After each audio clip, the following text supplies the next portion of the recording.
Hi friends, welcome to Crazy cooking with sisters. நம்ம இன்றைக்கி என்ன பார்க்க போகிறோம் அப்படின்னா, சூப்பர்வான டேஸ்டியான வல்லாரைக்கீரை சட்னி தாங்க பார்க்க போகிறோம். எப்போ போல் இல்லாமல் கொஞ்சம் டிஃப்ரெண்ட் டேஸ்ட்டில் எப்படி செய்யணும் வாங்க பார்த்துடலாம். ஸோ அதுக்கு ஒரு பெரிய வெங்காயம் கட் பண்ணி எடுத்து வச்சுக்கோங்க. அதுக்கப்புறமா தேவையான அளவுக்கு தேங்காய் பூ, ஒரு 1/4 மூடி தேங்காய் பூவை சதுரி எடுத்து வச்சுக்கோங்க. காற்றுக்கு தகுந்த மாதிரி வரமிளகா, தேங்காய் பூ எல்லாம் ரெடி பண்ணி எடுத்து வச்சுக்கோங்க.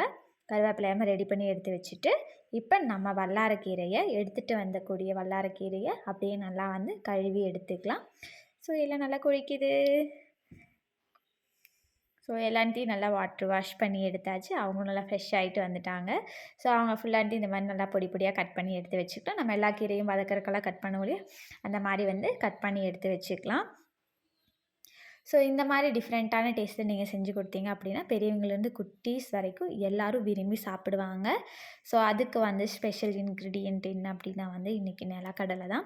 ஸோ இவங்கள தான் உள்ளே போட்டு நம்ம அரைக்க போகிறோம். ஸோ அதுக்காக நம்ம நிலக்கடலையை இப்போ நல்லா ரோஸ்ட் பண்ணி எடுத்து அதில் இருக்க தோலெல்லாம் நீக்கி எடுத்து க்ளீன் பண்ணி எடுத்துக்கலாம். ஸோ இது நிலக்கடலையை போட்டு நல்லா வறுத்து எடுத்துக்கலாம். ஸோ வருங்க. ஸோ வறுத்துருச்சு. இதில் இருக்கக்கூடிய ஆற வச்சு இதில் இருக்கக்கூடிய தோலெல்லாம் நம்ம அப்படியே நீக்கி எடுத்துடலாம்.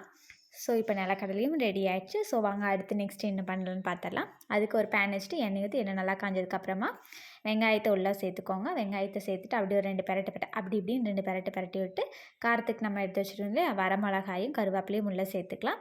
ஸோ பச்சை மிளகா உங்களுக்கு வேணும்னா சேர்த்துக்கோங்க. ஆனால் வரமிளகா போட்ட சட்னி இன்னுமே நல்லா டேஸ்டியாக இருக்கும். ஸோ அதனால தான் நான் இன்றைக்கி வரமிளகா இந்த சட்னிக்கு யூஸ் பண்ணுறேன். உங்களுக்கு பச்சை மிளகாய் போடணுன்னாலும் நீங்கள் போட்டுக்கலாம். ஸோ வெங்காயம் நல்லா கண்ணாடி பதம் வர வரைக்கும் நல்லா வதக்குன்னு வதக்கி எடுத்துக்கோங்க. ஸோ இந்த சட்னி செய்கிறப்ப ஒன்று தேங்காய் எண்ணெய் அப்படி இல்லைன்னா நல்லெண்ணெய் சேர்த்து செய்யுங்க. இன்னுமே டேஸ்ட்டு சூப்பராக இருக்கும். நல்லா வெங்காயம் வதங்கி வந்ததுக்கப்புறமா நம்ம கட் பண்ணி எடுத்து வச்சுருக்கக்கூடிய கீரையும் உள்ளே சேர்த்து நல்லா வதக்கி எடுத்துக்கலாம். ஸோ வல்லாரைக்கீரை கொஞ்சம் வதங்கிறதுக்கு லேட் ஆகும், அதனால் பொறுமையாக வறுத்து எடுத்துக்கோங்க. ஸோ ஓரளவுக்கு நல்லா வதங்கி வந்ததுக்கப்புறமா ஒரு சின்ன சைஸ் புளியை இதில் சேர்த்துக்கலாம். சேர்த்து அதையும் நல்லா வதக்கிக்கலாங்க. ஸோ இந்தளவுக்கு வதங்கி வந்ததுக்கப்புறமா நம்ம கொஞ்சம் சின்ன சைஸ் புளியும் உள்ளே சேர்த்து நல்லா வதக்கிக்கலாம். வதக்கி விட்டுட்டு இப்போ நம்ம வறுத்து எடுத்து வச்சுருக்கக்கூடிய வேர்க்கடலையும் உள்ளே சேர்த்து அதையும் நல்லா வதக்கி விட்டுறலாம். ஸோ அடுப்பை ஆஃப் பண்ணிவிட்டு அதில் தேங்காய் பூவை போட்டுக்கோங்க. தேங்காய் பூவை போட்டு ஒரு 2 நிமிஷம் நல்லா கலந்து விட்டுக்கோங்க. நம்ம அடுப்பை ஆன் பண்ணியிருக்கணுன்ற அவசியம் இல்லை. இந்த சூடே தேங்காய் பூ வறுபடுறதுக்கு போதுமானதாக இருக்கும். ஸோ அந்த சூட்லேயே நம்ம உப்பையும் போட்டு வதக்கி அப்படியே ஒரு 5 நிமிஷம் ரெஸ்ட் கொடுத்துர்லாம். ஸோ நல்லா கலந்து விட்டு ஒரு 5 நிமிஷம் ரெஸ்ட் கொடுத்துட்டு நல்லா ஆறுனதுக்கப்புறமா மிக்ஸி ஜார்லாம் மாற்றிட்டு தேவையான அளவுக்கு தண்ணி சேர்த்துட்டு நல்லா பேஸ்ட் மாதிரி அரைச்சி எடுத்துகிட்டு வந்துடலாம். ஸோ தேவையான அளவுக்கு தண்ணி சேர்த்துட்டு நம்ம இப்போ அரைச்சிக்கலாங்க. ஸோ நீங்களும் வீட்டில் மறக்காமல் இந்த மாதிரி ட்ரை பண்ணி பார்த்துட்டு எப்படி இருக்குன்னு சொல்லி கமெண்ட் பண்ணுங்கள்.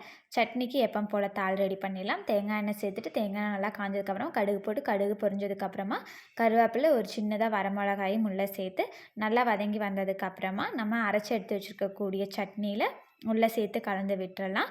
சூப்பர்வான வல்லாரைக்கீரை நிலக்கடலை சட்னி ரெடி ஆயிடுச்சு. நீங்களும் வீட்டில் மறக்காமல் ட்ரை பண்ணி பார்த்துட்டு எப்படி இருக்குன்னு சொல்லி கமெண்ட் பண்ணுங்கள்.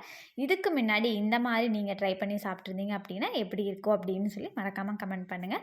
ஒரு நல்ல ஒரு தலைவாழை இலை போட்டு அதில் தண்ணி தெளித்து சூடாக சாதம் வச்சு அந்த சூடாக இருக்க சாதத்து மேலே சட்னியை அப்படியே ஒரு ஸ்பூன் எடுத்து வச்சு அப்படியே இலையில சாப்பாடு வச்சு அப்படியே சட்னியோட மனம் அப்படியே கமகமன்னு வர அப்படியே எடுத்து கையில் பிணைஞ்சு சாப்பிட்டா அப்படி அமிர்த மாதிரி இருக்குங்க.